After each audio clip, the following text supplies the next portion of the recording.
Boa noite, pessoal. Não sei quantos vão aparecer.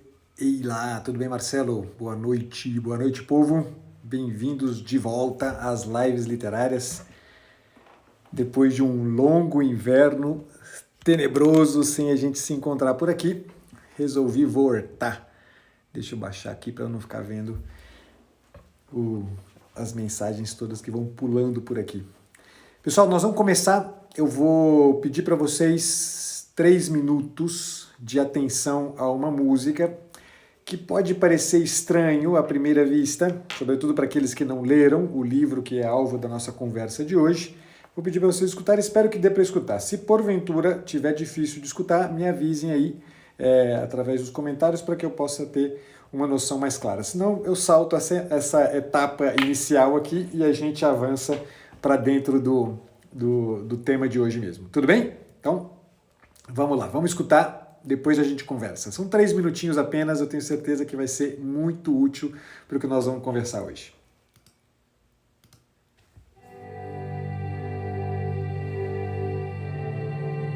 Conseguem escutar?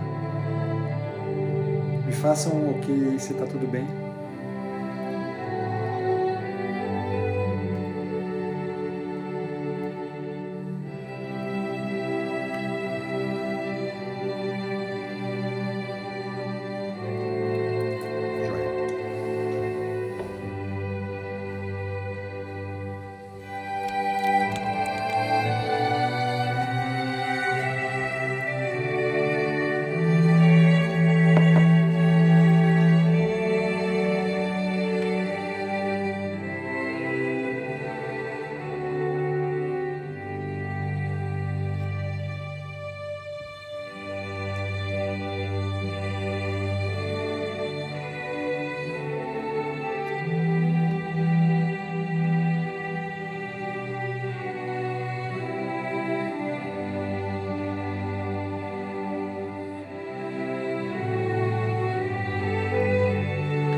Muito bem.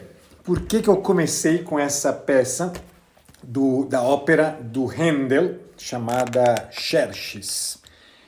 Não sei se vocês já ouviram, já leram o livro que vai ser objeto da nossa conversa de hoje, que é esse aqui, A Ladeira da Memória, do José Geraldo Vieira, publicado pela Sétimo Selo recentemente. É a última de todas as revisões do próprio José Geraldo Vieira, a revisão de 71, se eu não estou enganado. Vou falar sobre isso. Para quem leu o livro, né, a presença dessa peça aqui, desse trecho da ópera de Handel, certamente já faz algum sentido. Para aqueles que não leram, eu já digo para vocês que essa é uma peça, não vou dizer que seja uma peça fundamental para compreender toda a trama, desculpa, do livro que nós vamos conversar hoje, mas sobretudo, aquilo sobre o que eu gostaria de deixar um pouco da nossa atenção acerca do livro. Tá? Lembrando que a proposta das lives literárias é exatamente a gente ter aí acesso a um texto literário, a um texto da literatura universal, que de alguma maneira, sempre essa proposta, que de alguma maneira permita a gente experimentar um pouco mais claramente o que está em jogo nas dinâmicas humanas, né, na vivência dos sofrimentos e formas humanas de solução do sofrimento. É muito útil para aqueles que são profissionais da área, para que também possam, de alguma maneira, se atualizar culturalmente, mas, sobretudo, para aqueles que não são os profissionais, é uma grande ferramenta. A literatura é uma grande ferramenta. Quem teve a oportunidade de assistir ao documentário que o perfil Lavros elaborou sobre o papel da literatura, deve ter me ouvido lá falando exatamente sobre isto, né? O papel que a literatura ocupa, no meu entender, na estruturação, né, da personalidade e, sobretudo, no enfrentamento das dificuldades. Então, um pouco a proposta das lives literárias, para quem já me conhece há bastante tempo aí, eu por 2 anos inteiros, eu fiz praticamente toda semana uma live literária. Fiquei aí os últimos 6 ou 7 meses sem fazê-las. Estou retornando agora com uma sequência aí de textos que eu já estão selecionados aqui para a gente poder retomar, quem sabe, aí na mesma frequência com a qual a gente fazia anteriormente. Para quem já sabe, né, já conhece as lives literárias, sabe que essa sempre foi a proposta. Tá? Por que eu comecei então com, né, o Largo, o chamado Largo de Handel, que está na ópera chamada Xerxes. Esse Largo, e eu começo falando disso e em seguida eu entro no texto, tá bom? Vocês vão entender logo. A ópera Xerxes conta a história de Xerxes I.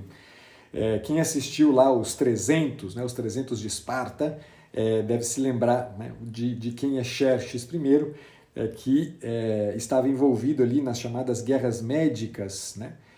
O filme 300 conta a história da Batalha de Termópilas, que é a batalha ali que houve entre Leônidas e os seus 300, né, e todo o exército de Xerxes. Mas enfim, né, só para contextualizar, para vocês entenderem do que se trata aqui. A ópera do Handel conta então a história de Xerxes, tem como protagonista, né, de toda a peça a figura de Xerxes, que é um tirano, um homem forte, né, e que a gente escuta essa peça, né, falando de um tirano, a gente pensa, puxa, como assim, né? Que história é essa, né? Como é que uma ópera que se debruça sobre um personagem como Xerxes I pode, né, ter uma peça, né, com essa delicadeza? No libreto da obra Xerxes, da ópera, desculpa, Xerxes, no momento em que está justamente, né, previsto esse largo, há um pequeno trechinho que é o trechinho que dá, né, o pano de fundo para esse largo. E um trechinho que diz o seguinte: Ombra mai fu di vegetabile, cara ed amabile, soave più.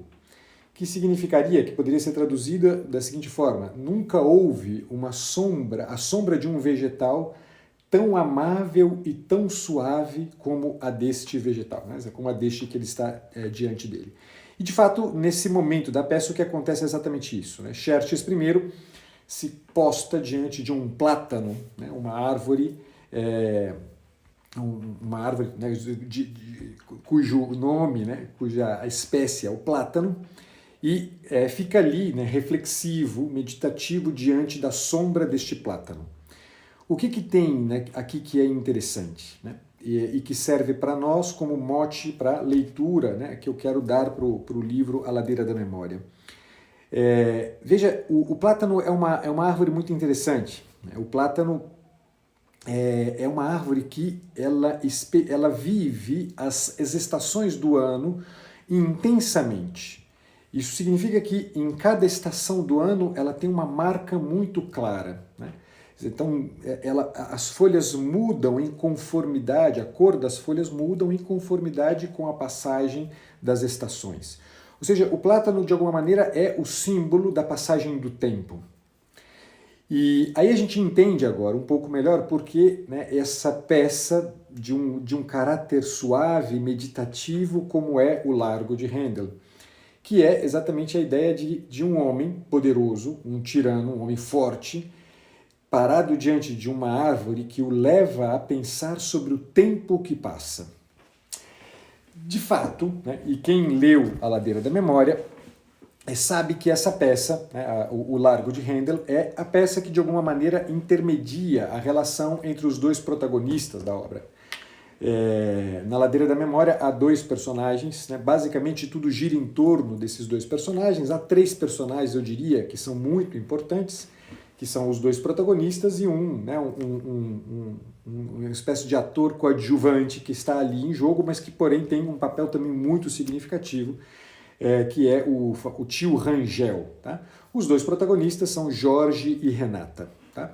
Depois, evidentemente, há todo um conjunto de personagens que estão ali em torno destes protagonistas, e que a peça, né, do Largo de Handel intermedia, de alguma maneira, a relação entre Jorge e Renata. Né?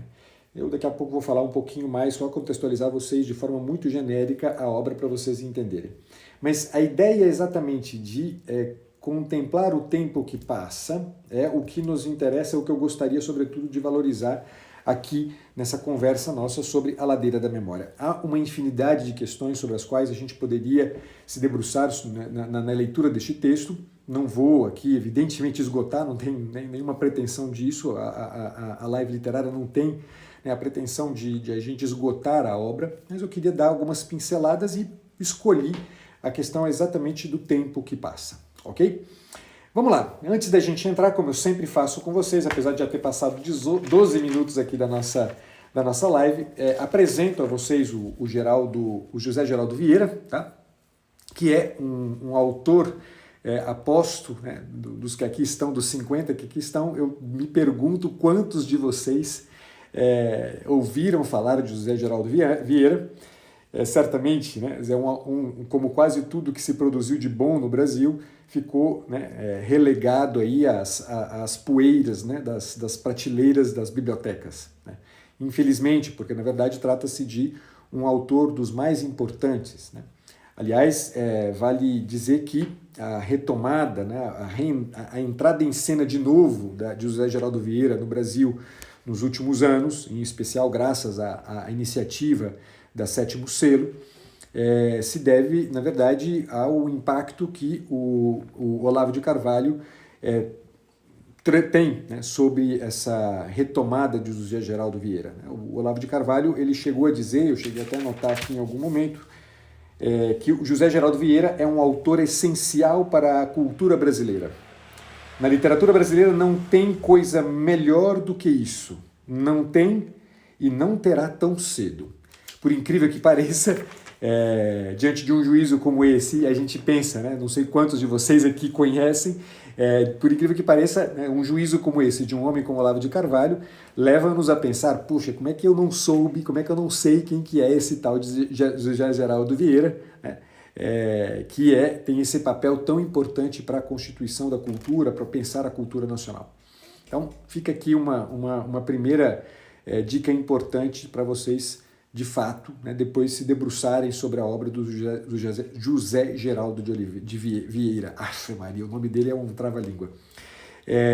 Outra coisa que eu acho que vale a pena informar aqui para vocês é que o Francisco Scorsin, dos Náufragos, é um grande estudioso da obra de José Geraldo Vieira e se vocês procuram no YouTube, vocês encontram algumas aulas, né, alguns vídeos do Scorsin, do Francisco Scorsin, falando exatamente sobre, né, a Ladeira da Memória, aliás. Né? Então tem ali vídeos bastante completos, muito bem preparados, inclusive muito mais completos em termos de compreensão do que o que eu vou fazer aqui com vocês, né, que eu pincei da obra, um detalhezinho pequeno da obra para poder a gente conversar, tá bom? Bom, José Geraldo Vieira, ele na verdade nasceu nos Açores, tá? A família dele é açoriana, ele nasceu nos Açores, porém a família dele muito cedo se mudou para o Brasil, de forma que inclusive o Vieira foi registrado no Brasil, ele foi registrado como brasileiro, tá? Na cidade do Rio de Janeiro. No ano de 1897 ele nasceu, tá? No século retrasado, né? Século XIX, no finalzinho do século XIX. Ele teve um irmão gêmeo, né? Ele nasceu ele tinha um irmão gêmeo que morreu aos 3 meses de vida. E na sequência, né, dessa primeira perda, né, aos 3 meses de vida, ele também, entre aspas, perdeu as suas irmãs, né? Ele tinha 2 irmãs mais velhas do que ele, que muito novas foram transferidas para a Suíça para estudar na Suíça. E ele praticamente não teve contato com as irmãs, ou um contato muito escasso com as irmãs. E viveu, portanto, né, por um período extenso da sua própria vida ali, apenas ele e seus pais. Um período extenso, mas não tanto, porque aos 11 anos de idade ele ficou órfão de pai e de mãe, né? E logo depois da perda de seus pais, ele foi então criado, assumido pelos seus tios, que o criaram como filho deles, né, efetivamente. No texto, né, no livro que nós estamos que eu vou apresentar para vocês, há um pós-fácil, inclusive, quem quiser depois conhecer um pouco mais, eu não vou nem me estender muito nisso, um pós-fácil escrito pelo Chico Scorsin, que descreve com bastante detalhes passagens importantes e estrutura de uma forma muito, muito consistente, inclusive as etapas da produção literária do José Geraldo Vieira, de forma que eu vou aqui me circunscrever apenas a alguns detalhes importantes da biografia do autor, para que vocês tenham uma noção mais clara do que isso pode impactar na compreensão do texto A Ladeira da Memória. Bom, ele fala, né, o Chico Scorsin fala lá nessa pequena biografia, né, que posfaceia o A Ladeira da Memória, ele fala das memórias mais importantes que o Vieira tem da sua infância, né, mais significativas. Entre elas, ele refere o fato de que o Vieira, quando era pequeno, né, a lembrança mais bonita que ele tem era do período dos momentos em que ele se assentava debaixo do piano de caudas da sua tia para escutá-la tocando piano, né? Por que eu trouxe em meio a tantas informações importantes esse detalhe aqui, né? Exatamente porque, se vocês pegam o texto do Ladeira da Memória, vocês vão ver que, além do Largo de Handel, há, né, em vários momentos da obra, né, o Vieira coloca uma música como se fosse uma espécie de melodia de fundo, né, que guia e que orienta os protagonistas de alguma maneira, né? Isso revela exatamente uma certa delicadeza de formação, né, uma certa... vou usar essa palavra, apesar de não gostar muito dela, porque tem um caráter meio ruim, uma certa erudição, né, musical do autor, que nos interessa muito. Ou seja, não se trata, portanto, de um autor que, quando faz referência a uma música, o faz de forma arbitrária, simplesmente por algum gosto sentimental. Ele o faz de forma muito precisa, né? De forma que, inclusive, né, por isso que eu trouxe o Largo de Handel na introdução da nossa conversa, um tema musical que tem um papel muito importante na compreensão da dinâmica havida entre Jorge e Renata na obra, que eu já disse o nome dos protagonistas, então Jorge e Renata na obra que a gente vai conversar. Bom, o Vieira se formou em medicina, tá? Tendo se formado em medicina, ele por indicação dos seus tios, né, que o trataram de forma muito amorosa, são figuras muito importantes na história do José Geraldo Vieira, por indicação dos seus tios e para ajudá-lo justamente a se encontrar, né, essa expressão que o Chico Scorsin usa, inclusive, na biografia que ele escreve até o final, indicaram, né, ofereceram para o Vieira a possibilidade dele ir para a Europa para fazer uma especialização, e de fato ele se fixa, né, em Paris, em Paris e na Alemanha, né, na França e na Alemanha, onde ele se especializa em radiologia, tá?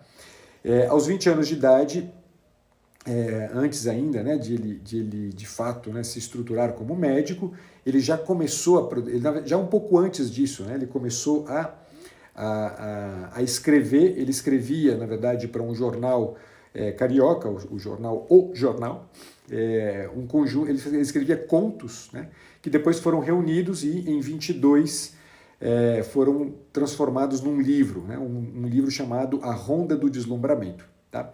O seu primeiro livro, porém, o seu primeiro livro de fato, né, a primeira obra que ele escreveu, que se chama O Triste Epigrama, é um texto de 1920, eu falei 22, mas é o contrário, né? Não, é exatamente isso, em 1920, né? Em 1920 ele escreveu o seu primeiro romance, que chama O Triste Epigrama, que é um texto que ele escreveu em uma noite, né? Ele se assentou e produziu em uma noite um texto, né? Então tem ainda uma história ali engraçada sobre a situação da publicação de O Triste Epigrama. Mas enfim, só para vocês terem uma ideia de que é um homem que, portanto, desde muito cedo, né, já começou a produzir. Né? Em 1917, 1918 é quando ele começa a escrever contos, né? E em 1920, 2 ou 3 anos depois, ele escreve o seu primeiro texto efetivamente, né, próprio, né, inédito. Há uma coisa, e aí, né, foco nisso e já começo a caminhar para a finalização dessa apresentação do José Geraldo Vieira. É interessante a gente notar que, numa primeira etapa, numa primeira fase da produção literária do Vieira, há uma marca muito presente, não só na sua literatura, na obra que ele produziu, como também na própria estrutura da sua vida, que é o fato do que o Chico chamou de uma busca pela vida verdadeira. Né?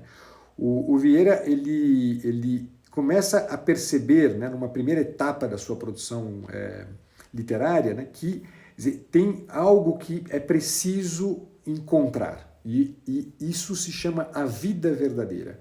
Algo que a gente poderia chamar de uma busca pelo sentido, o sentido da própria vida.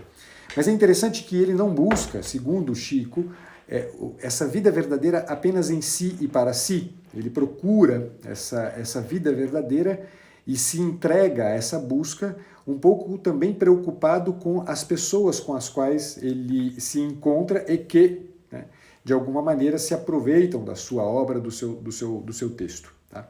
Então, isso aqui é muito importante. Né? Vamos juntar aqui as peças do quebra-cabeça. A primeira peça que eu trouxe é o Largo de Handel. Né? A segunda peça que eu trago importante, né, é exatamente essa ideia de um homem que vivia uma busca pela vida verdadeira, vivia de fato a busca pelo sentido da própria vida. E fazia-o com uma preocupação, inclusive, de serviço, né? Ou seja, pensando no leitor, pensando em quem o acompanhasse, em quem tivesse acesso à sua produção. Em 22, quando ele então, né, publica A Ronda do Deslumbramento, neste mesmo ano ele se casa com Elizabeth, né,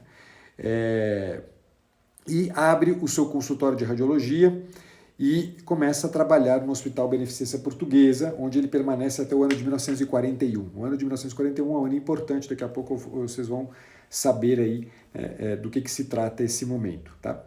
Em 24, 2 anos depois, ele escreve talvez, né, aquele que é, né, exaltado como o romance mais significativo de toda a sua produção literária, que é o livro chamado A Mulher que Fugiu de Sodoma. Tá? Ele escreveu esse livro em 24, porém ele só publicou esse livro em 1931. Né? E ele segurou esse livro por 7 anos porque havia um aspecto autobiográfico, que, na verdade, né, o Chico, inclusive, faz questão de mencionar isso numa das aulas que eu assisti dele no YouTube. Ele faz questão de mencionar o fato de que praticamente toda a obra do José Geraldo Vieira tem um caráter autobiográfico. Né? Apesar de os personagens serem todos personagens fictícios, você encontra muito presente na sequência de textos que ele produziu um quê de autobiografia, né? uma descrição de algum evento que ele vivia. E nesse A Mulher, né, que Fugiu de Sodoma, aparece uma personagem mulher, né, que aparece em vários das suas obras, alguns personagens mulher, personagens femininas, que é uma personagem que, na verdade, foi inspirada numa mulher que ele encontrou no período que ele esteve na França. Né? Uma mulher por quem ele se apaixonou e uma mulher que ele teve, né, um affair no período que ele viveu na França. Então ele segurou esse romance por 7 anos, até que ele resolveu publicar, e quando ele publica, né, a mulher, né, se reconheceu na personagem, essa famosa mulher se reconheceu no personagem, uma mulher que não aparece o nome verdadeiro dela em nenhum lugar, né? E justamente eles começam então a viver um romance, né? Ele começa a viver um romance com essa mulher, já casado com Elizabeth, né? E vive esse romance por vários anos, né? Até que então ele publica Território Humano, uma outra obra dele, que como se fosse assim, eu que vivi esse tempo inteiro no adultério, né? Preciso tirar as máscaras, preciso tirar o disfarce, né? E ele, de fato, o faz, tira o disfarce, mostra que, de fato, né, vivia no adultério, não se divorcia, continua vivendo com Elizabeth, com quem ele tem 5 filhos, né? E segue essa produção sempre tendo uma personagem feminina que, de alguma maneira, retrata a sua amante, né? Sigo aqui contando, meio desconectadamente as coisas todas, mas só para vocês entenderem, até que então ele resolve, né, publicar A Ladeira da Memória, né? Começa a escrever A Ladeira da Memória, que é a obra sobre a qual a gente vai conversar aqui, né? É interessante que o Chico fala uma outra coisa, né, e já encerro. Ele diz que esse desejo do Vieira de viver uma vida verdadeira, né, aos poucos, na medida em que estes livros, né, de caráter autobiográfico, no qual, né, essa alma gêmea do Vieira aparece, na medida em que vão aparecendo esses livros, o que a gente vai percebendo é que esse desejo de uma vida verdadeira vai se convertendo, nas palavras do Chico, né, numa súplica por socorro e salvação de quem não conseguia mudar a própria vida. O Vieira, apesar de, né, perceber que vivia no adultério, ele não consegue mudar isso. Ele que queria uma vida verdadeira, ele percebe que ele não consegue viver uma vida verdadeira. Apesar de ter arrancado o disfarce, ele não consegue viver uma vida verdadeira. E segue, né, na verdade, a cada livro que ele publica, em que aparece essa alma gêmea, ele segue, na verdade, né, pedindo, né, socorro, né, pedindo ajuda para poder conseguir viver essa vida, né, conseguir viver a própria vida e viver a própria vida de forma verdadeira, de forma autêntica. Isso é muito impressionante no texto do Vieira, né? E aí, né, quando ele começa a escrever A Ladeira da Memória, ainda, né, tendo a sua amante, né, desconhecida, sem nome, né, acontece que antes dele finalizar A Ladeira da Memória, a sua amante morre de tuberculose. É interessante porque no livro A Ladeira da Memória, né, já dou spoiler para vocês, quem não gosta de spoiler nem deve assistir as lives literárias, porque eu só dou spoiler aqui, tá, pessoal? A personagem, né, Renata, do texto do José Geraldo Vieira, morre de tuberculose também, né?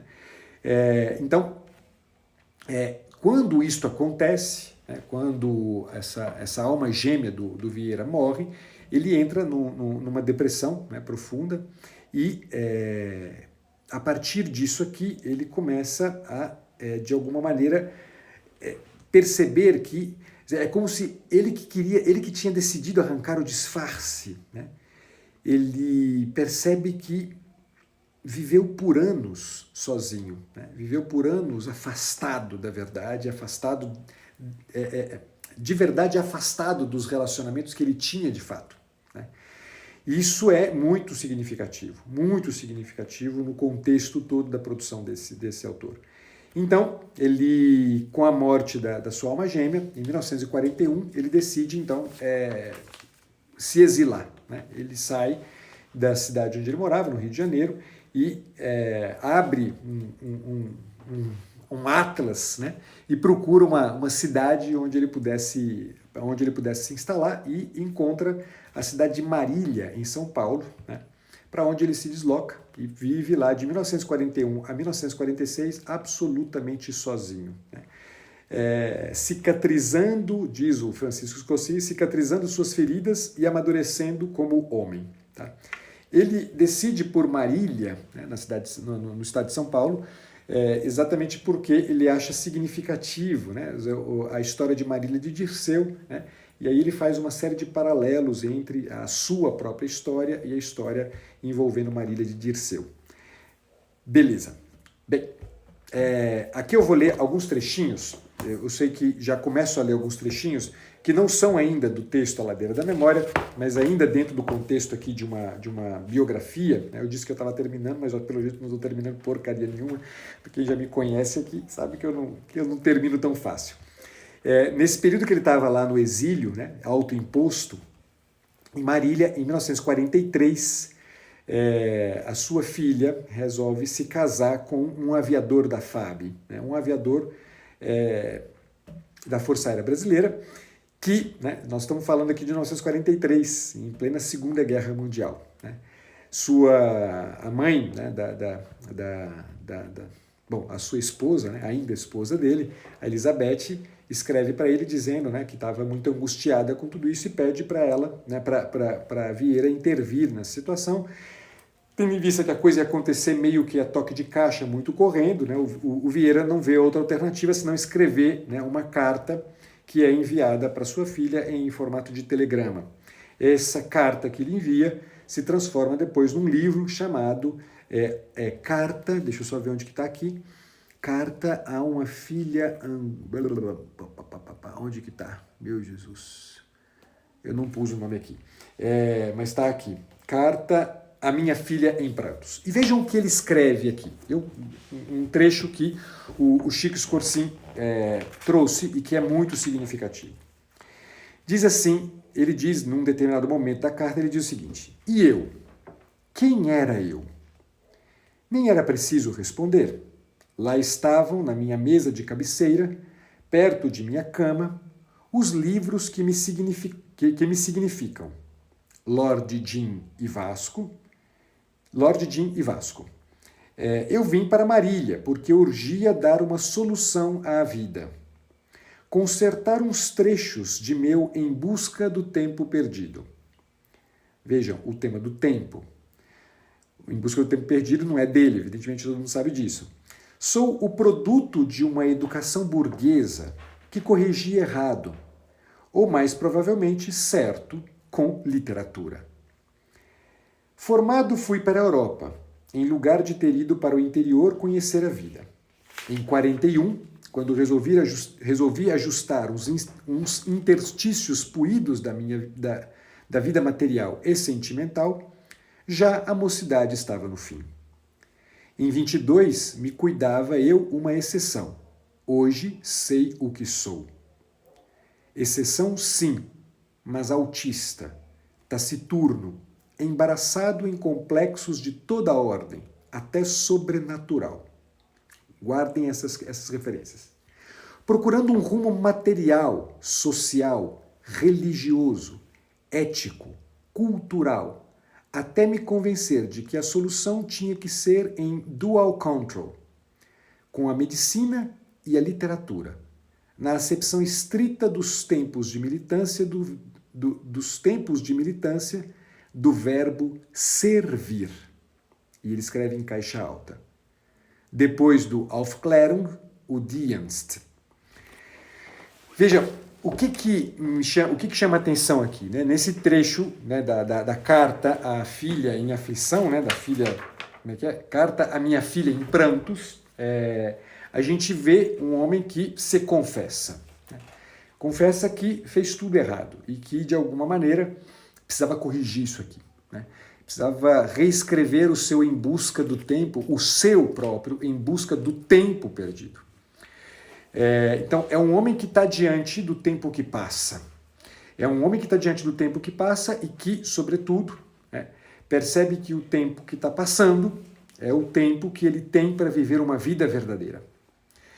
E aí, neste ponto da vida, em 43, ele se dá conta, finalmente, de que talvez a vida verdadeira implique num serviço, em servir, em se entregar para uma obra que não seja simplesmente aquilo que ele veio fazendo até então, que era um pouco administrar, né, esses disfarces, mas viver uma vida verdadeira entendida como serviço. aqui já temos uma dica importantíssima que está presente de uma forma muito evidente no texto A Ladeira da Memória. Seguimos aqui, tá? Em 1950, vou rápido porque eu não queria demorar muito, tá? Em 46, desculpa, né, quando ele volta de Marília, né, ele retorna de Marília, ele então, né, ele decide abandonar de vez a medicina e se dedicar exclusivamente à literatura, entendendo que a literatura era o seu campo de serviço. Né? Ele é nomeado como membro da Academia Brasileira de Letras, ocupando a cadeira que pertencia a Monteiro Lobato, a cadeira 39, e segue aí produzindo, e na Academia Brasileira de Letras ele conhece Maria de Lourdes Teixeira, uma escritora também, com quem eles começam uma troca intensa de cartas e ele acaba se envolvendo mais uma vez num adultério, né? Ele continuava casado com Elizabeth, se envolve mais uma vez num romance, né, com uma outra mulher e neste momento pela primeira vez ele se dá conta. Quer dizer, todo o período que ele viveu com aquela, né, a mulher desconhecida, sua alma gêmea desconhecida, retratada nas suas várias obras, ele meio que se escondia, ele disfarçava que havia um adultério. Com Maria de Lourdes Teixeira, ele finalmente se dá conta de que ele vivia como um adúltero, ele vivia um disfarce, ele vivia uma vida mentirosa. E dessa forma, ele que havia buscado nesse exílio, né, cicatrizar as próprias feridas e amadurecer como homem, então ele decide dar um basta a essa mentira e se divorcia de Elizabeth e se casa em 1952, se eu não estou enganado, deixa eu só ver, não, 1949, me perdoe, aos 52 anos de idade, ele decide se casar com Maria de Lourdes Teixeira. Tá? Eles não têm filhos, né, juntos, né? O Vieira tem 5 filhos com Elizabeth, a Maria de Lourdes Teixeira tem 1 filho com o seu ex-esposo, né? E eles vivem juntos o resto da vida, né, dos dois. E aí, em 50, ele termina, né, a primeira versão de A Ladeira da Memória. Só que essa primeira versão, né, não é publicada. Ele revê, né, reescreve a obra em outros 2 momentos da vida. Em 63 ele reescreve a obra e depois em 71 ele reescreve a obra, que é justamente o que a gente tem hoje acessível, né, pela Sétimo Selo. Tá? Então, o texto que a gente tem acessível é o texto que foi reescrito 2 vezes e publicado, na verdade, em 1971, e não o texto que ele completou em 1950. Com isso, a gente percebe uma coisa interessante. Nesse espaço de 21 anos, de 50 a 71, a gente vê exatamente o homem que está elaborando ainda, né, toda a experiência que ele havia vivido com a alma gêmea, né, a Renata do texto A Ladeira da Memória, e elaborando justamente essa busca de uma vida verdadeira. Eu ainda preciso viver essa vida verdadeira. Eu preciso viver essa vida verdadeira. É um homem que passou 21 anos, né, elaborando isso aqui. Né. Isso é muito interessante. E aí agora sim eu termino, tá? Só 2 informações importantes. Em 56, eu sei que eu coloquei aqui alguns espaços de tempo distintos, né? 50, 63 e 71. Estou voltando agora lá para 56, porque tem uma virada significativa em 56, que o Vieira, ele havia se decidido, né, de alguma maneira, a se dedicar à juventude. Então, a sua obra era uma obra que ele havia pensado para a juventude, em vista exatamente de uma educação da juventude. Só que, né, em 56 acontece que essa mesma juventude a qual ele se dirigia nas suas obras, com todo um caráter moralizante presente, digamos assim, na sua obra, essa mesma juventude o ridiculariza, né, e o leva, portanto, a assumir uma posição bastante severa, né, consigo mesmo. E essa atitude severa do Vieira consigo mesmo, que na verdade é muito um traço de caráter do Vieira, ele era tido como uma pessoa taciturna, uma pessoa dura, né? Um neto dele descreve-o, né, como sendo um homem sempre de senho duro, né? Essa severidade para consigo mesmo se converte também numa revisão que o Vieira faz de toda a sua obra produzida até aquele momento. E o Vieira começa a podar a sua própria obra. começa a cortar da sua própria obra, desfigurando-a muitas vezes, né? O Scorsese mostra aqui trechos, né? Compara trechos de obras que foram escritas, né, antes de 56 e como elas ficaram depois de 56, né, com cortes que o próprio Vieira fez, né. Ele corta na sua obra exatamente todas as referências e analogias cristãs presentes na obra. Se vê que, né, isso que ele fala, inclusive, com a filha na sua carta, né, dessa busca de um sobrenatural, dessa busca, né, de uma integração de todos os aspectos da vida na perspectiva do sobrenatural, está presente de uma forma muito evidente no imaginário do autor. Tá? E, enfim, né, em 74, né, ele escreve sua última obra, que se chama A Mais Que Branca, e em 77, no dia 18 de agosto de 77, ele vem a óbito. Tá? Eu leio aqui para vocês, ultimíssima coisa, agora que eu me dei conta que se passaram 40 minutos, para quem me conhece isso não é novidade, então tá tudo bem. Que eu, na verdade, eu queria ler para vocês um trechinho que uma aluna do Vieira, na verdade eu vou ler dois trechinhos aqui, tá? Um trecho do próprio José Geraldo Vieira, antes dele falecer, né, antes de 77, em que ele diz o seguinte: se nos romances entrei reflexamente, como um reflexo de si mesmo, como personagem, não foi por complexo de culpa, nem por alternativas narcisistas entre o ego e o id. Se sou diferente dos meus colegas de geração, Graciliano, Lins do Rego, Jorge Amado, Cornélio Pena, Otávio de Faria, Lúcio Cardoso, Érico Veríssimo, etc., e eles o são entre si, é porque a cada um de nós foi dividido em pequeninos o pão de trigais eucarísticos e o sal de jazidas telúricas. Não venho agradecer, venho pedir desculpas por haver dado tão pouco. Olha isto, que consciência, um homem velho falando. Muito embora os esquemas fossem amplos, repito, a memória é um asilo com duas alas. Numa, as saudades, essas anciãs paralíticas. Na outra, os complexos, esses loucos domados por camisas de força. Permitam, já agora, confessar que extraí minhas personagens das duas alas, ou seja, das saudades e dos complexos.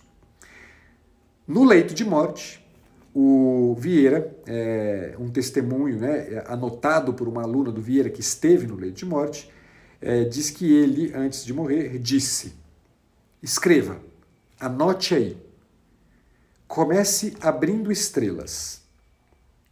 Já fizemos o cenário para hoje, um céu muito azul. Os pássaros voando vão pousar no colo das casuarinas que eu plantei. Mas quem está aí? Estão batendo na porta do silêncio. Um hospital é sempre desagradável, porque não tem lareira. Vejo agora nitidamente que Deus tem asas, enquanto a bondade dos homens é pequena. Fecha estrelas. Assim termina a vida deste homem. Beleza. Ladeira da memória. Eu vou falar rapidinho, prometo para vocês, não vou matar vocês de raiva, não. Se bem que hoje em dia eu sei que as lives podem ir um pouco mais para longe de 1 hora, mas eu também não quero matar vocês aqui muito tempo me escutando, não. Ladeira da Memória conta basicamente, é uma história que a gente resume muito rapidamente. É uma história entre um homem e uma mulher, entre Jorge e Renata. Renata é uma mulher casada, Jorge é um homem solteiro, que se apaixonam. E toda a trama é exatamente a trama, né, da espera, digamos assim, né, dos encontros furtivos entre Jorge e Renata, e uma espera de Jorge para que, de alguma maneira, né, a espera de que, de alguma forma, uma vida possa ser vivida entre ele e Renata, sem as mentiras, sem os subterfúgios, sem as escapadelas. Além, né? Então, isso aqui é a estrutura da história. Né? eles vão vivendo até que, num determinado momento, Jorge decide se exilar, tal como, né, José Geraldo Vieira se exila, e resolve se exilar para poder ver se dava um jeito, né, de dar uma distância e dar um fôlego para Renata. Renata então decide se divorciar, pedir o divórcio, e quando ela resolve pedir o divórcio, o marido dela não concede o divórcio. Renata então fica doente, começa a adoecer, e nesse adoecimento ela acaba vindo a óbito. Quando Jorge e ela haviam combinado, né, de se reencontrar no Natal, né, no Rio de Janeiro. E Jorge então vai, né, antes ele já havia, né, definido a data do encontro. Ele, um pouco antes da data, ele vai para uma cidade próxima, onde ele pegaria o trem para se deslocar para o trem ou o avião, não me lembro mais, né, o meio de transporte que o levaria para o Rio de Janeiro, né? E ele nesse ter se deslocado um pouco antes, né, ele não recebe um telegrama que anunciava que Renata havia falecido. Então ele chega no Rio de Janeiro para encontrar Renata e descobre que ela havia falecido, né? E aí então, né, temos o desfecho da obra, que é, né, o Jorge então, né, se reconstruindo, né, digamos assim, o último caderno, um livro dividido em 5 cadernos, tem toda uma simbologia que o Chico Scorsin explica de um jeito fenomenal, muito interessante, não vou nem me arriscar a entrar nisso aqui. No último caderno, então, é justamente esse momento em que o Jorge está repensando tudo isto. Além destes 2 personagens, há um terceiro personagem que é um personagem maravilhoso, eu o considero certamente o personagem mais interessante da obra, que é o tio Rangel, né, que é um personagem que aparece em especial no primeiríssimo caderno. Ele está sempre presente de alguma forma, no primeiro e no último caderno ele está presente, né? O tio Rangel é um homem já maduro, né, um homem sexagenário ou mais do que sexagenário, né, casado há 50 anos casado e tal, comemorando bodas, né, de casamento com a sua esposa, que é como se fosse uma consciência, né, uma luz, mais do que uma consciência, uma luz à consciência de Jorge, né, que o ajuda a fazer uma elaboração adequada de tudo aquilo que está vivendo. Então, esses 3 personagens, eu chamo a atenção para eles, né? Tem depois um monte de outros personagens que entram em cena aqui, que vale a pena, né, a gente conhecer, mas enfim, queria chamar a atenção para esses 3 personagens. Tá? O tio Rangel é uma figura muito interessante. Eu tinha selecionado um montão de trechos aqui, certamente não lerei todos eles para vocês. Peço para vocês terem a atenção na leitura, né, a exatamente esse aspecto do tempo a que eu me referia, exatamente por isso eu comecei com o Largo de Xerxes, mas também eu queria, né, introduzir na questão do tempo a questão da memória, que é, né, o que dá título, inclusive, à obra, né? A obra se chama Ladeira da Memória, em referência a toda uma dinâmica que no primeiro capítulo, no primeiro caderno, na verdade, do livro, aparece como uma analogia que o tio Rangel faz para poder, uma analogia e uma referência à sua própria história, a história do tio Rangel, para poder, de alguma maneira, guiar, né, como se fosse um Virgílio, né, o tio Rangel é como se fosse um Virgílio, guiar, né, o Jorge pelos círculos do inferno, né, descer a ladeira da memória para poder entrar, né, se reconhecer o seu próprio erro, reconhecer, né, uma dinâmica que é a dinâmica do próprio Vieira, né, do próprio José Geraldo Vieira. Então, o tio Rangel é como se fosse mesmo um Virgílio, né, que guia, que orienta, né, o tempo inteiro ele está presente como uma espécie de lanterna, guiando, né, o Jorge, né, nesse mundo obscuro da memória, né, quer dizer, do tempo que passou, do tempo perdido, né, ele está elaborando o tempo perdido. Veja, pessoal, e aqui eu já entro com uma questão que para nós na psicoterapia é fundamental, né? Quantas vezes a pessoa chega para a gente na clínica exatamente tendo feito, ou pelo menos tendo estacionado, né, talvez não tendo tido o guia certo, né, mas estacionou, né, no fundo da ladeira da memória, né, desceu a ladeira da memória e colou, né, ali naquele ponto da história que vive como um certo saudosismo, que vive como como complexo. Né? Quantas vezes a gente encontra na clínica, quantos dos que aqui estão, que talvez não sejam psicólogos, não sejam terapeutas, né? Que já não se colocaram nessa perspectiva, quer dizer, de ficar agarrado no passado, né, numa vivência temporal, deprimida muitas vezes, preso a uma estrutura do passado cheia de complexos, cheios de sentimentos de culpa, cheia de saudosismo, cheios de nostalgias que obstaculizam, que não deixam a pessoa andar. Né? Essa aqui é uma dica importante para a gente. Né? A experiência do tempo, de contemplar o tempo que passa, né, a la Xerxes, não pode, de forma alguma, coincidir com se prender no tempo que passou, né, se prender num tempo perdido e ficar lamentando um tempo perdido. Quer dizer, uma pessoa que se estrutura, que precisa de um Virgílio, precisa de um tio Rangel, né, que segura a lanterna e diz, tá bom, desce a ladeira da memória, recupera os eventos do passado, confessa a própria dor, mas não fica parado aí, sobe de volta a ladeira da memória. Sobe de volta, porque se você não subir de volta, você vai ficar para sempre, simplesmente repisando o que passou, esperando que de alguma maneira, né, esse repisar do que passou possa significar, né, ou uma expiação do próprio erro, né, ou uma espécie de tentativa de apagamento do que passou. Né? Quer dizer, de fingir que aquilo nunca existiu, dizer que aquilo nunca existiu. Quer dizer, essa é uma dinâmica que a gente na terapia precisa muito cuidar. A gente precisa cuidar, como Virgílios, como tios Rangéis, né? Tio Rangel que a gente tem que se converter, a gente tem que sim, né? É claro que a gente tem que ajudar o sujeito a encontrar essas raízes na própria história, né? Mas a gente não pode esquecer também que o trabalho nosso, né? Eu costumo, usando uma referência, inclusive, ao Tolentino, a balada do cárcere do Tolentino, costumo lembrar que é nossa tarefa, né? Mais do que guiar para o fundo do labirinto, né? Ao modo de um minotauro preso, né? No labirinto lá de Dédalo, né? Que foi construído por Dédalo. Mais do que isso, a gente tem que ser um fio de Ariadne, né? O fio de Ariadne posto na mão de Teseu, que permite a Teseu entrar na obscuridade do labirinto, mas, sobretudo, permite a Teseu voltar de lá. Quer dizer, subir de volta a ladeira da memória. O papel do terapeuta é este, o papel de uma literatura como esta. Para que serve uma literatura como essa, um texto como esse? Para que a gente se dê conta de que o nosso caminho não pode ser um caminho sem volta para o passado.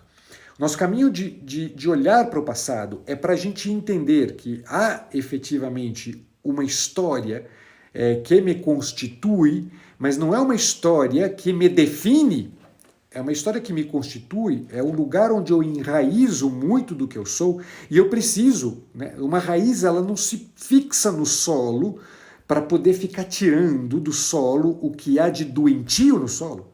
Ela se fixa no solo e cada vez mais profundamente para buscar nutrientes os mais adequados para que a árvore fique de pé.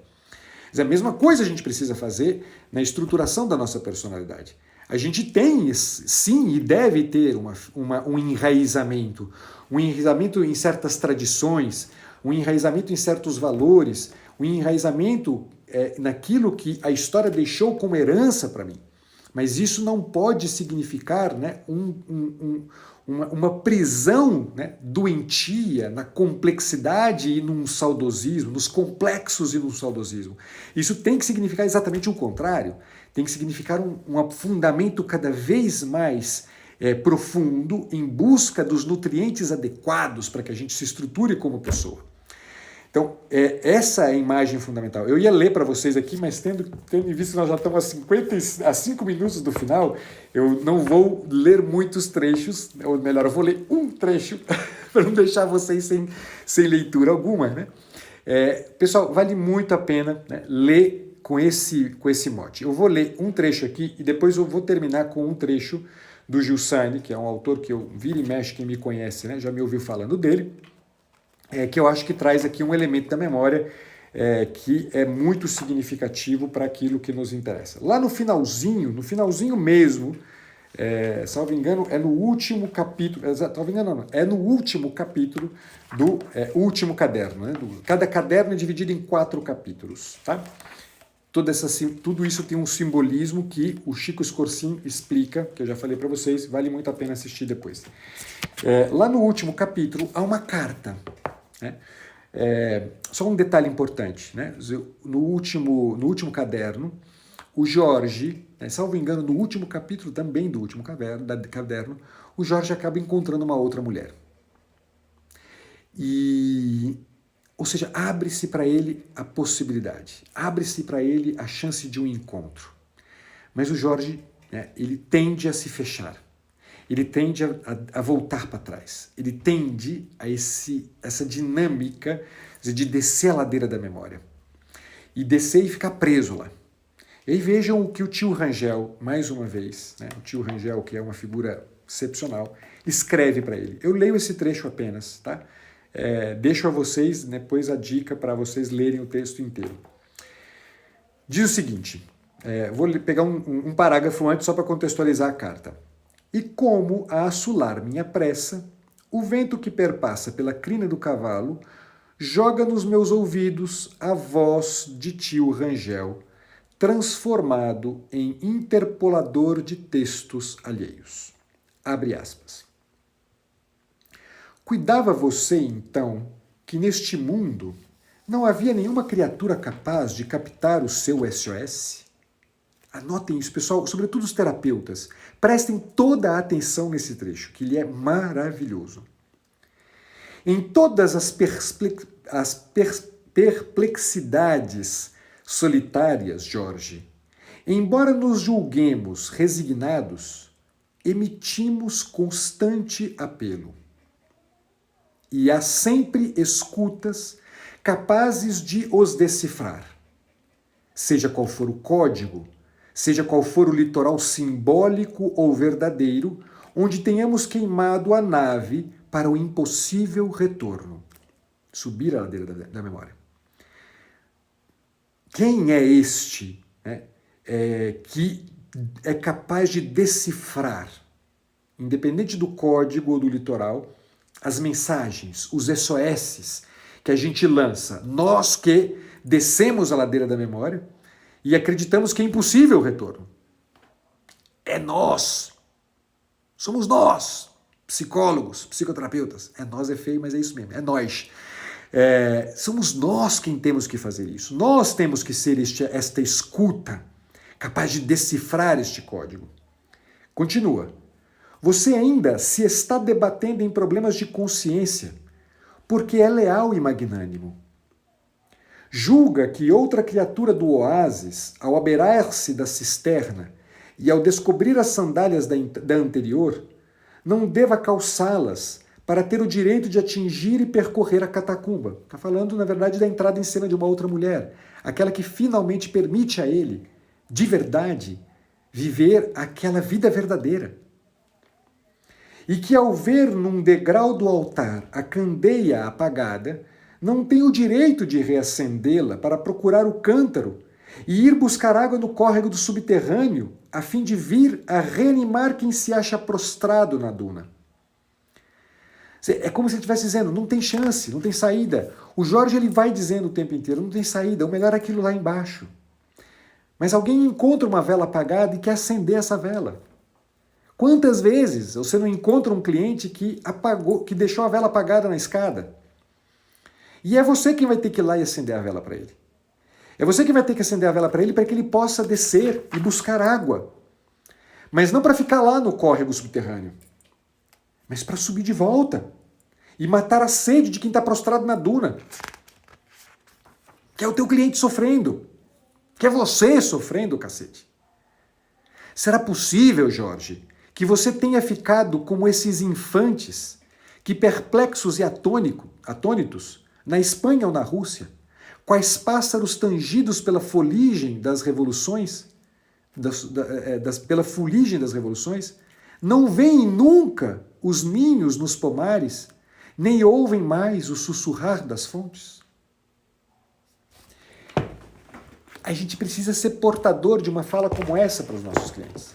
Escuta, cara, será que você não percebeu? Será que você vai continuar sendo essa criança atônita, perplexa, presa na tua própria história, nos teus complexos, nos teus sofrimentos do passado, como um pássaro que por conta da fuligem não dá conta de ver que tem ninhos nos pomares, que há fonte sussurrando? Será que você não vai? Agora, quem é que tem? Não é só dizer isso para o nosso cliente. Não é só que você saiba, você que está em sofrimento saiba disso. Você precisa tomar a coragem de deixar alguém acender a candeia apagada e você tomar nas mãos o passado não como uma lembrança que te prende, mas como uma memória viva que te enche. E te enche de quê? Te enche de esperança. Te enche de esperança. Te permite caminhar. Te permite matar a sede que você tem. Eu, vendo que não está caindo aqui a nossa, não tem nenhum aviso de que vai cair a nossa live, eu vou ler para vocês e termino. Vou traduzir aqui agora, assim, em primeira mão para vocês, um trecho de um livro do Giussani, chamado Un evento reale nella vita dell'uomo. Um evento real na vida do homem. Um trecho no qual Dom Gius fala sobre a memória, e aqui tem uma dica que com ela eu encerro, e eu acho que costuro tudo aquilo que eu gostaria que vocês tivessem presentes na hora de ler isso aqui e tirar um proveito adequado de uma obra como A Ladeira da Memória. Diz o Giussani, e vejam que impressionante isso aqui, pessoal. A verdadeira fadiga, o verdadeiro cansaço, a verdadeira dificuldade é a memória. Esse trabalho, que sinteticamente se chama memória, ou voltar para o acontecimento a partir de dentro, se torna possível apenas para um sujeito que pertence. Segue. Um sujeito que pertence. Guardem isto. Só se torna sujeito de verdade quem pertence. É a pertença que torna possível o trabalho. É a pertença, como ouvimos, mas o repetimos porque muitas pessoas ainda não entenderam isso. É a pertença. A pertença é o paradoxo mais fascinante que se possa conceber. Paradoxo. Tanto que o inimigo, que odeia a verdade, ao invés de paradoxo, chama-o irracionalidade ou escravidão. Enquanto que é, na verdade, paradoxo. Pertença é paradoxo. Não é mentira e nem irracionalidade, não é escravidão nem irracionalidade, como o inimigo costuma dizer e fazer-nos crer. O paradoxo da pertença é dado pelo fato que aquilo que mais importa é outra coisa do que eu, outra coisa diferente de mim, altro da me, diz ele. É na descoberta, na intuição, que aquilo que é mais importante do que eu é outro de mim. É uma outra coisa, que não sou eu. Aquilo que é mais importante do que eu é um outro. E talvez, por isso, por este outro, eu me entrego inteiro. Eu entrego inclusive minha pele, diz ele. Ti lascio anche la pelle. Se existe a semente desta pertença, então o teu sujeito se torna capaz de trabalhar e, portanto, de cumprir a verdadeira fadiga que é a memória. O que isso aqui tem que ver com a gente? Eu sei que o Dom Gilson é um texto difícil, e aí, sobretudo, eu lendo agora, fazendo essa tradução mequetrefe que eu fiz aqui para vocês. O que isso aqui ajuda a gente a entender do que eu estava trazendo? O Gilson está dizendo para a gente que a memória, mais do que saudosismo e complexo, como disse o José Geraldo Vieira, a memória é uma fadiga, é um esforço. Ela não é resultado, portanto, de um movimento que é o movimento típico do saudosismo e do complexo, que é um movimento quase passivo, né? Não é movimento, é uma passividade. Eu vou deixar gravado sim, pessoal, fica tranquilo, eu sempre deixo. Depois, se não ficar gravado aqui, vai lá para o meu canal do YouTube, que normalmente eu deixo lá no canal do YouTube. Então, a lembrança, esse saudosismo, né, entendido como, eu estou usando aqui a palavra lembrança para diferenciar de memória, ela é uma coisa quase que automática, ela é passiva, ela não nos afeta. A memória de fato, né, o Dom Gilson em outros textos ele diz que a memória ela é a guardiã, é o custódio da experiência, é a guardiã das experiências significativas. Ou seja, há um esforço na memória. A memória não é só ficar ali, repisando o que aconteceu, num movimento mecânico. A memória tem um esforço que só é possível para quem pertence. Um esforço que só é possível se eu for um sujeito. E eu só sou um sujeito se eu pertencer. O que isso quer dizer, povo? E para nós aqui, e o que isso interessa? Para tudo aquilo que eu dizia para vocês, tio Rangel, na relação com o Jorge, é o ponto de pertença.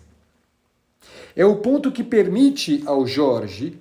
É muito interessante porque a ideia de ladeira da memória nasce do diálogo lá no caderno número 1, entre o tio Rangel e o Jorge, num trem, em que o tio Rangel ele vai retomando as suas memórias, a sua história com a sua esposa, com quem ele vivia há mais de 50 anos, né? E que, de uma certa maneira, se torna para o Jorge um ponto de pertencimento, de introdução na vida, de pertencimento entendido de forma paradoxal, inclusive, porque a gente acha que a pertença é uma escravidão, né? Como ele diz, o Gilson dizia que o inimigo faz a gente acreditar que a pertença é uma escravidão, mas a pertença não é uma escravidão, ela liberta a gente. A relação do Jorge com o tio Rangel não é uma escravidão, é uma relação de guia. O tio Rangel é um Virgílio que guia, é um fio de Ariadne que guia, né, o Dante e o Teseu, né, que é o Jorge. Guia, orienta, não escraviza, mostra a direção e diz, vai e volta, cara, vai e volta. A pertença tem este papel. A pertença, a memória, só é possível para quem pertence, porque do contrário, a gente corta o fio de Ariadne. Porque do contrário, a gente apaga a lanterna de Virgílio e se perde nos labirintos do inferno, e se perde nos labirintos da memória, e se perde nos labirintos do Minotauro. E a gente fica ali, perdido, trancado para sempre. A pertença guia.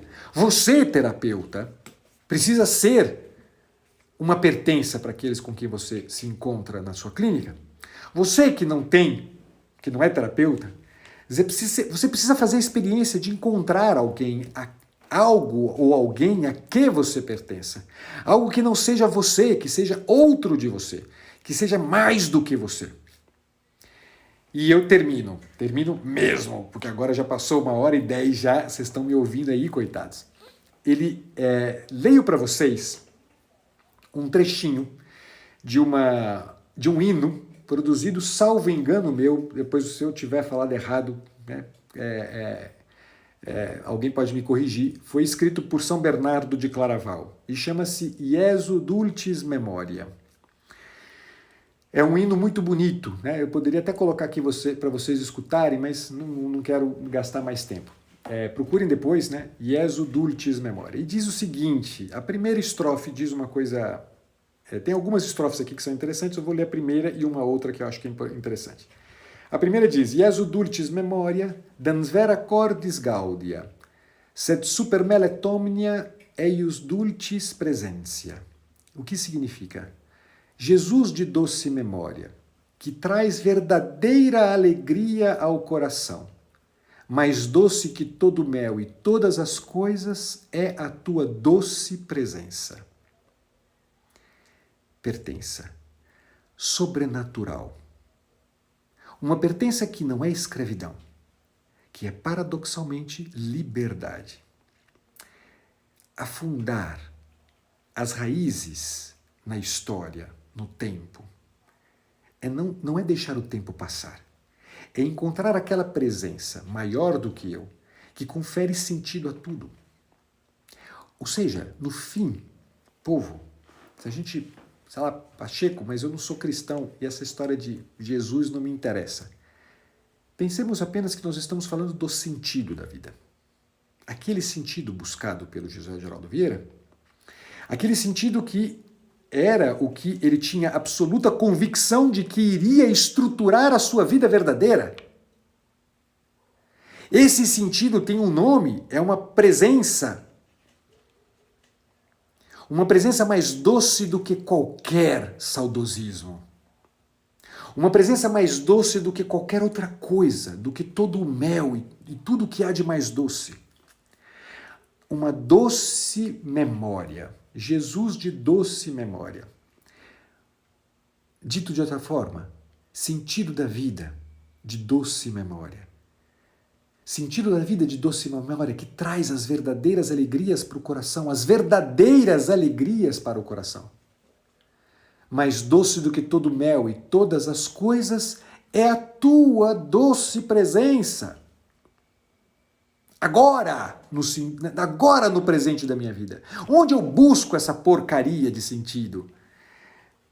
Eu construo isso aqui? Não, eu busco isso no tempo.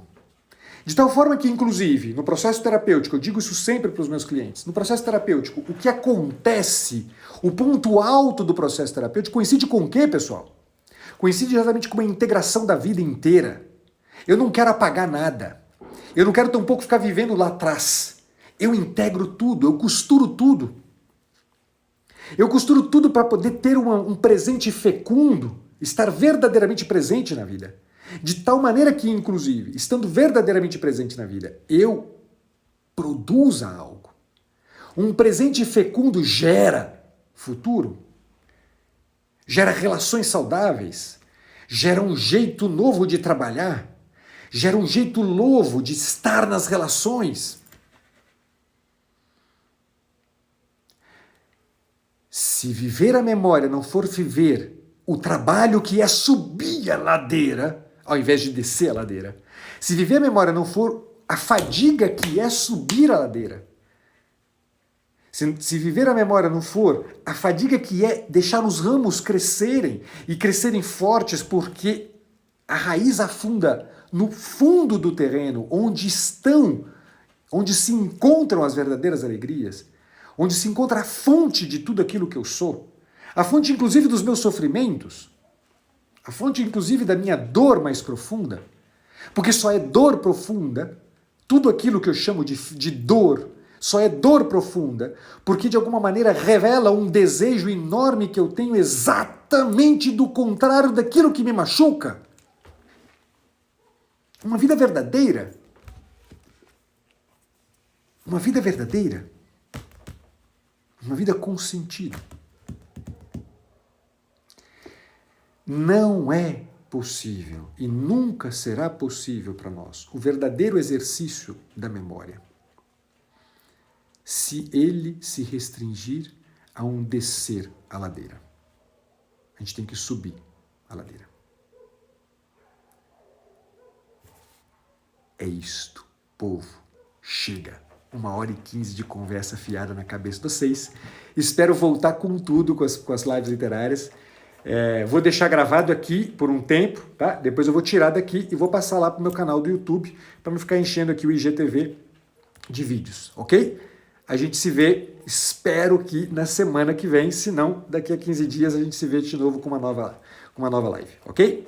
Um abraço grande para todos vocês, fiquem com Deus, boa semana. Obrigado pela presença de todos vocês aqui. Compartilhem essa live, hein? Manda para todo mundo e lembra que eu voltei com as lives literárias. Um abraço grande, povo. Tchau.